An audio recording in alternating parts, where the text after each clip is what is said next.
Colin, one of the most successful British touring car drivers ever.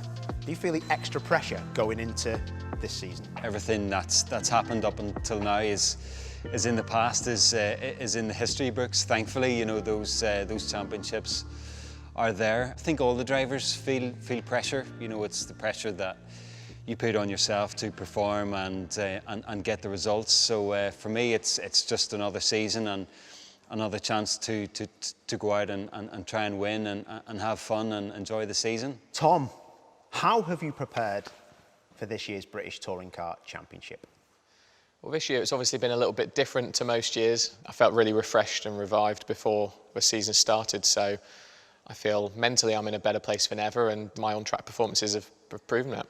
You know, I've been doing British touring cars for quite a long time now, and it just seems to come at you quicker and quicker, and especially when you win the championship the previous season, you know, you have a lot of extra commitments through the winter, and it felt like 2020 was just coming so fast upon me. So in a way it was nice to have those extra few months just to take my foot off the gas and properly build the energies back up again and be ready to go. So yeah, I've felt fresher and more energized to do this season than I have in quite a long time.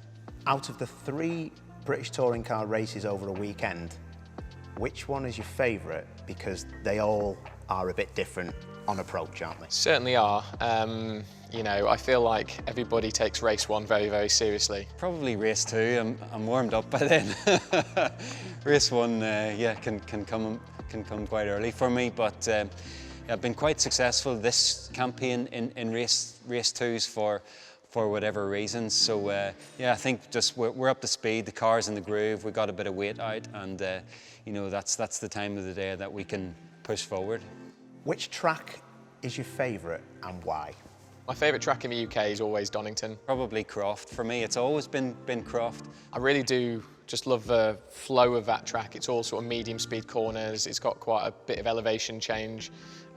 Old hairpins are proper challenging corner, especially in a touring car, and it's just a really good fun track. Suits my driving style, and it's nice close to home. I have a really strong record there. I think more wins than any other driver, and somebody has dubbed me the King of Croft, which does induce a bit more pressure every time I go back there. The livery of the new car behind you, stunning. Allianz right at the front of the car on the sponsorship side of things. What do you make of it? It's a completely different thing, isn't it, from last year?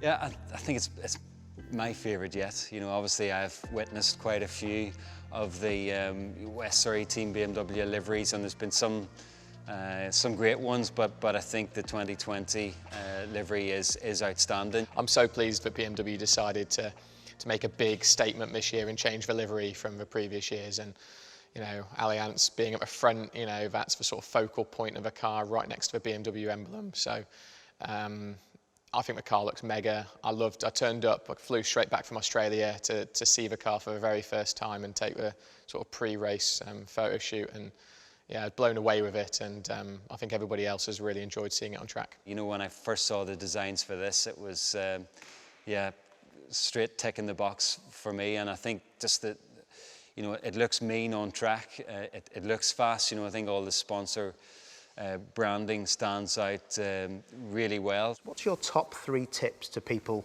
driving on the road? I think the biggest recommendation is make sure your vision is still as good as it can be. You know, having good light bulbs in your car and obviously using them effectively and looking far ahead. I think the biggest mistake when it gets dark and murky and grimy is people don't look as far ahead as they should do, and obviously you can see hazards more often. There's more likely going to be puddles and, you know, leaves on the road, or just unusual things that you'd never sort of see, black ice maybe. So I think it's take everything a little bit slower, you know, brake a little bit earlier, accelerate a little bit later and a little bit more gentle, but also, you know, racing drivers always talk about vision, you know, just look as far ahead as humanly possible and try and read the road as best you can. Got any funny stories on 4 wheels? Road car, race car, hit me. There's a lot of stupid stuff that I have done. The first one that springs to mind is probably when I first came over to the UK to race.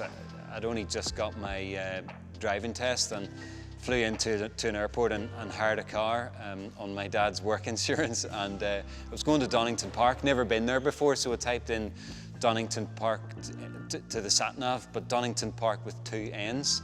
So apparently there's a Donington Park down south near Newbury, and that's probably 2 hours away from the Donington Park by East Midlands Airport. So I spent that day driving around the UK trying to find this race circuit that I did eventually come upon. So that's one of the many stupid things I've done.